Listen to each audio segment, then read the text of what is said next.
noite, amigos. Muito boa noite, irmãos. É com muita alegria que, mais uma vez, venho à casa de Caio Schultz e irmã Sheila para falarmos a respeito do Evangelho de Jesus. Na noite de hoje, nós iremos abordar os itens relativos às instruções dos Espíritos do capítulo 17, cujo título é Sede Perfeitos. Bem, essa parte, ela nos traz, relativamente ao tema inicial, tema principal, as orientações que nós devemos observar para que possamos facilitar o nosso entendimento relativo à questão do sede perfeitos. Primeiramente, nós devemos entender que a perfeição a qual nos referimos é a perfeição relativa, muito bem abordada pela doutrina espírita, porque quando nós somos orientados dentro dessa perspectiva, nós entendemos que Deus tem a perfeição absoluta e todas as suas criaturas têm a possibilidade e a necessidade, a missão de se tornar perfeito, mas cada um de nós vai se elevar na perfeição relativa, aquela que é possível aos seres que são criados por Deus. Só Ele é a perfeição absoluta, referência para todos nós. Jesus, por sinal, é o modelo que conhecemos, porque quando, lá no Livro dos Espíritos, na parte terceira que fala das relações, das questões morais, né, que fala sobre quem é Jesus, então lá na pergunta 620, onde é dito qual é o modelo mais perfeito que nós temos como modelo para a Terra, os Espíritos não titubeiam em dizer que é Jesus, o Espírito mais elevado que já habitou a Terra e, portanto, é o nosso modelo de perfeição aqui na Terra. Ora, nos itens que vamos abordar, nós temos como o primeiro deles a questão chamada o dever. Esse dever que é proposto, ele não é o dever que nós entendemos desse dever com relação aos estudos que nós temos, não é o dever do nosso trabalho, mas ele é o dever moral. E ele diz que o dever é a obrigação moral da criatura para consigo mesmo, em primeiro lugar, e em segundo para com os outros, que está absolutamente coerente com os ensinamentos de Jesus, né? Porque Jesus, quando é inquirido sobre as questões das leis, qual é o maior mandamento, e ele diz que o maior mandamento, e primeiro, é amar a Deus sobre todas as coisas, e o segundo, semelhante ao primeiro, é aquele que fala que devemos amar aos nossos semelhantes, assim como a nós mesmos. Bem, nessa questão, amar os seus semelhantes como a ti mesmo, ele está colocando uma questão muito importante que nós devemos entender. Nós não devemos amar mais os nossos irmãos do que a nós mesmos.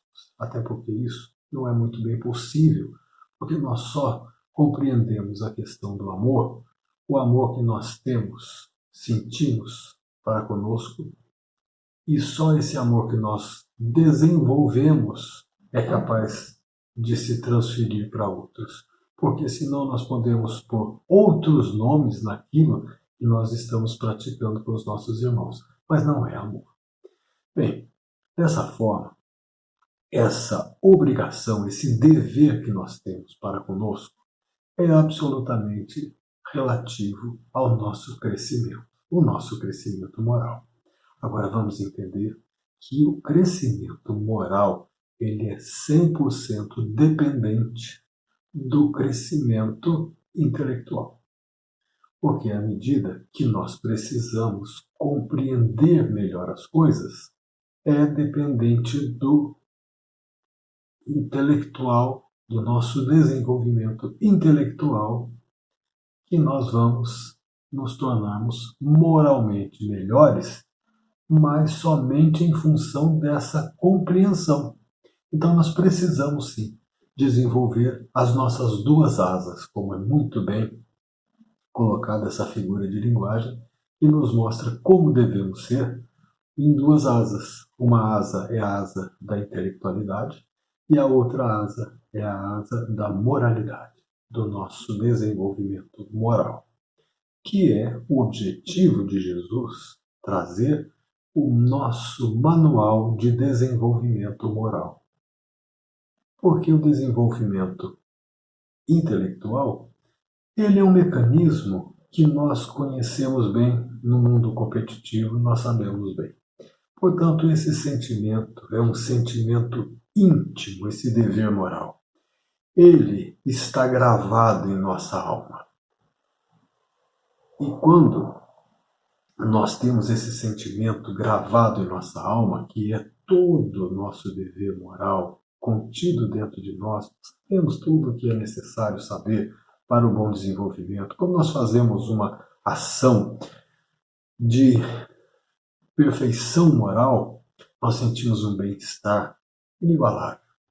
Assim como quando nós cometemos algum erro, e dependendo da gravidade desse erro, o mal-estar que nós sentimos é também indescritível e inconfundível, porque ele é o nosso guia, ele é a nossa bússola no rumo da moralidade. E isso é o dever que nós temos da prática das virtudes, que é o tema seguinte. Porque quando fala da virtude, a virtude, no seu mais alto grau, é o conjunto de todas as qualidades essenciais que constituem um homem de bem. Ora, essa virtude, na verdade, é um conjunto enorme de pequenas virtudes que nós temos. A maior delas todas, a mais essencial, a que está em primeiro lugar, é a virtude da caridade. Por quê? Aqui é colocado como o ser bom, o ser caritativo, laborioso, sóbrio, modesto, que são as qualidades do homem virtuoso. Ora, essas qualidades, elas precisam ser muito bem trabalhadas. Agora vamos entender que nós temos virtudes e defeitos. E quais são os nossos defeitos? Todos eles estão calcados na dupla que nos persegue desde o desprendimento dos nossos instintos animais para passarmos a ser seres hominais com o senso moral a ser desenvolvido. O orgulho e a vaidade. Esses são os mais tenebrosos dos nossos defeitos que nos perseguem e que nos judiam. Agora, eles estão calcados no egoísmo.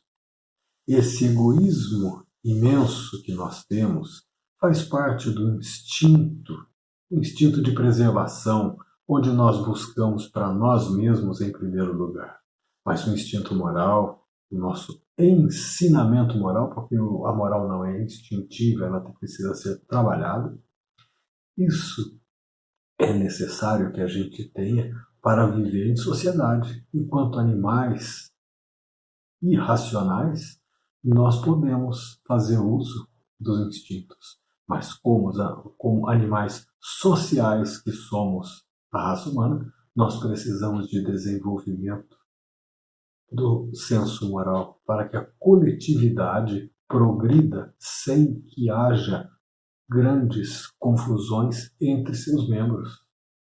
E com isso nós vamos entender que as virtudes, elas são como a luz. Elas vão completando a escuridão e à medida que nossas grandes virtudes começam a florescer, elas começam a eliminar as trevas dos nossos defeitos. Ora, no mundo em que nós estamos entrando, que é um mundo de regeneração, todos esses nossos predicados positivos e negativos, eles começam a se equilibrar. Então, o número de defeitos e a intensidade de defeitos que nós temos de caráter e de moral, nós começamos a ter um equilíbrio com as nossas virtudes. E assim, essas virtudes vão começando a nos guiar para um caminho melhor, porque também, em função do nosso desenvolvimento intelectual, nós já compreendemos melhor cada um desses preceitos ensinados por Jesus. E aí nós vamos entrar numa outra questão muito importante, que é a questão colocada dos superiores e os inferiores. Ora, a nossa sociedade tem uma hierarquia, e aqui na Terra essa hierarquia é muito dada em função do poder e da riqueza. É diferente da hierarquia que nós temos no mundo espiritual. A hierarquia que existe no mundo espiritual, a que vale unicamente é o progresso moral de cada um. E assim lá não há dúvidas com relação a quem é superior a quem. Mas aqui, no mundo terrestre, nós vestimos uma máscara que nos confunde. Nós mesmos não temos pleno conhecimento de quem somos e precisamos nos comparar com os semelhantes que estão às nossas voltas. Por isso, todos aqueles que nascem ou ganham durante a sua vida ou a autoridade do poder e a riqueza, eles têm de prestar contas de todas essas coisas ao nosso Pai Criador. Isso não é permitido, não é dado exclusivamente para uso pessoal. Todas as riquezas, todo o poder é necessário que seja feito uso responsável. É necessário que esses detentores dessas grandes riquezas, desses poderes, dessas autoridades, façam bom uso desse poder que têm. Porque senão eles próprios vão sentir amargamente as consequências da negligência ou da irresponsabilidade, que são consequências naturais do egoísmo, do orgulho, da vaidade, e vão trabalhar no mundo espiritual para recuperar o tempo perdido, as bobagens que fizeram, pagando penas muito pesadas. Então, essas responsabilidades que têm os detentores de poder e de riqueza, eles precisam se colocar, de uma maneira que sejam bastante coerentes com a moralidade que isso exige. Então, quando cada um de nós tiver a oportunidade de, numa reencarnação, ter o poder da riqueza, ter o poder do mando, nós precisamos ter isso em nossas mentes para que possamos fazer bom uso disso e não nos arrependamos depois. Aí entramos na questão dos inferiores, porque todos aqueles que são subalternos também têm suas responsabilidades. Responsabilidades, em primeiro lugar, de obediência, de resignação com suas inferioridades, porque essas inferioridades podem ser consequências justamente de mau uso de uma superioridade anterior. E aí é necessário que a gente compreenda que a lei de justiça de Deus é infalível e atinge a todos. E por isso nós precisamos de fazer isso. Portanto, aos superiores a responsabilidade e o dar bom uso dessas questões fazem o aprendizado da conjugação da inteligência com o amor. Já aos inferiores, a resignação e a dedicação que precisam ser dedicados naquilo que fazem simplesmente porque eu aprendi dos meus pais e dos meus avós que todo trabalho é digno. Não importa o quanto ele seja simples, o quanto ele possa ser mal remunerado. mas ele é necessário e, acima de tudo, é digno. Então, nós precisamos, nessa resignação e dedicação, exercer o aprendizado da humildade, porque essa humildade, que não é aquela humildade cínica, né? Porque aquela humildade que não é humildade, né? Aquela simplicidade que é feita, que é dada a todos aqueles que muitas vezes, por ser inferior, estão praticando de uma maneira, às vezes, sorrateira, armando situações em que à frente aparenta ser humilde, mas lá atrás está cheio de mágoas, de recalques, e que vão colocar lá na frente alguma coisa para atrapalhar o andamento de um trabalho posto pelo um superior. Isso não é um bom exercício. Nós precisamos ser resignados e ter dedicação de coração, dedicação sincera, para que possamos fazer bom uso e desenvolvermos a humildade real. E depois tem o homem no mundo. O homem no mundo, ele diz que é um sentimento de piedade que deve animar o coração de todos aqueles que se reúnem sob as vistas do Senhor e imploram assistência aos bons espíritos. E diz: purificai os vossos corações. Então, é necessário que a gente esteja constantemente em contato com Deus, em contato com a espiritualidade superior através das nossas preces. Mas ele diz que não julgueis, todavia, que exortando-vos incessantemente a prece e a evocação mental, pretendamos vivais uma vida mística e que vos conserve fora das leis de sociedade onde estáis condenados a viver. Então, ele diz: não, vivei com os homens de vossa, como os homens de vossa época, como devem viver os homens. E assim, é assim que nós vamos entendendo que nós não precisamos fazer um voto de isolamento para conseguirmos nos concentrar nos bens morais da vida. Não, nós devemos, usando as nossas necessidades, no saciamento de nossas necessidades, que nós temos as nossas obrigações de desenvolvermos o trabalho, o estudo, a família, as boas relações sociais.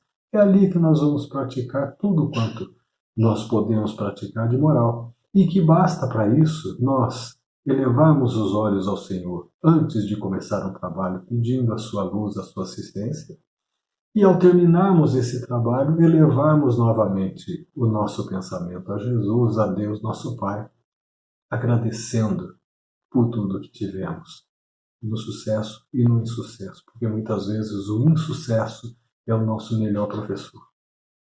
E, finalmente, cuidar do corpo e do espírito. Ora, senhores, vamos entender que o corpo é apenas um instrumento para o crescimento de nosso espírito. Portanto, muitas vezes, nós temos um corpo sadio e deixamos de tê-lo no decorrer da nossa vida por falta de cuidados. Essa falta de cuidados nos será cobrada, porque quando nós chegarmos no final, é como um carro que nós não cuidamos, não fizemos as devidas revisões, não trocamos o óleo no tempo certo, não trocamos os pneus, e quando chega lá na frente o motor já não tem força, mas ele ainda poderia nos servir. O nosso corpo é um instrumento do desenvolvimento de nosso espírito e, portanto, nós dependemos desse corpo. Portanto, ele é um instrumento e é com ele que nós vamos aprender tudo o que precisamos. Nós vamos adquirir todo o desenvolvimento espiritual através do nosso corpo na nossa encarnação. Portanto, devemos cuidar tanto do corpo quanto de nossa alma. Ele é o seu instrumento. Então vamos cuidar. Exageros, cuidando que não haja muitos exageros com a vaidade, apenas com seu bom funcionamento e a sua boa manutenção. Portanto, meus amigos, meus irmãos, o que temos para abordar desse capítulo de hoje são esses cinco itens, esses 5 parágrafos, que nós podemos dizer que estamos no bom caminho do desenvolvimento naquilo que nos é dado, nos que é permitido do sede perfeitos. Eu agradeço muito pela atenção de todos, uma boa noite e que Deus nos acompanhe e nos proteja a todos.